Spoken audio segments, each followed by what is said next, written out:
Bismillahirrahmanirrahim. Assalamualaikum warahmatullahi wabarakatuh. Apa kabar semua? Perkenalkan, saya Marlisa Putri dari kelas 22 PAI 4 dengan NIM 8620822104. Di sini saya akan menjelaskan materi untuk memenuhi salah satu tugas mata kuliah saya, yaitu pengembangan kurikulum pendidikan agama Islam dengan dosen Ibu Haja Murni SAG MPD. Nah, adapun judul materi yang akan saya jelaskan yaitu peran guru PAI dalam pengembangan kurikulum. Nah, sebelum saya jelaskan apa saja yang menjadi peran guru PAI dalam pengembangan kurikulum, terlebih dahulu saya akan menjelaskan sedikit apa sih yang dimaksud dengan guru dan apa yang dimaksud dengan pengembangan kurikulum. Teman-teman pasti sudah tidak asing lagi dengan kata guru. Ya, dalam dunia pendidikan kita tidak terlepas dari peran seorang pendidik. Itulah yang disebut guru.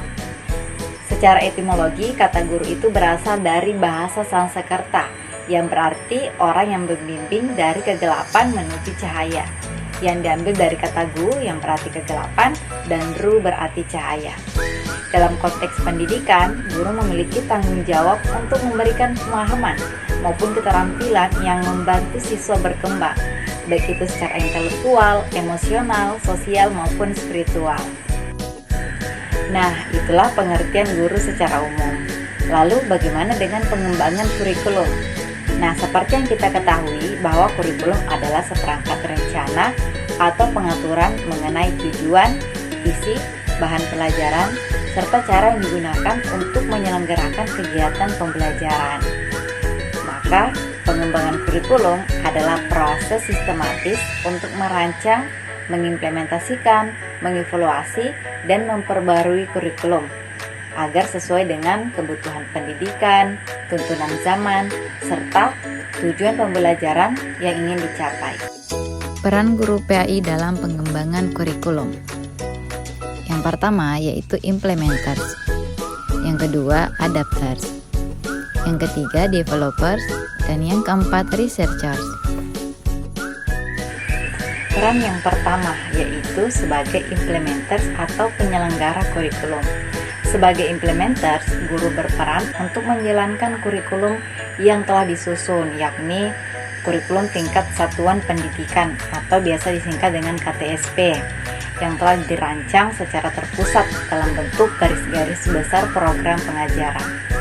Adapun peran dan tanggung jawab guru dalam melaksanakan kurikulum PAI adalah yang pertama yaitu melaksanakan program pembelajaran sesuai dengan rencana pembelajaran. Yang kedua yaitu menerapkan model pembelajaran yang sesuai dengan materi pelajaran dan lingkungan sekolah. Yang ketiga, memanfaatkan media pembelajaran yang sesuai dengan materi dan kondisi di sekolah tersebut. Dan yang keempat yaitu menciptakan lingkungan belajar yang menyenangkan. Peran yang kedua yaitu adapters atau penyelaras kurikulum. Sebagai adapters, guru PAI memiliki kewenangan untuk menyesuaikan kurikulum dengan karakteristik sekolah atau kebutuhan lokal, seperti kebutuhan siswa dan daerah.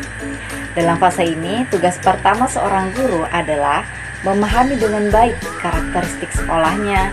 Tugas kedua adalah mengakomodir kebutuhan-kebutuhan masyarakat dan daerahnya.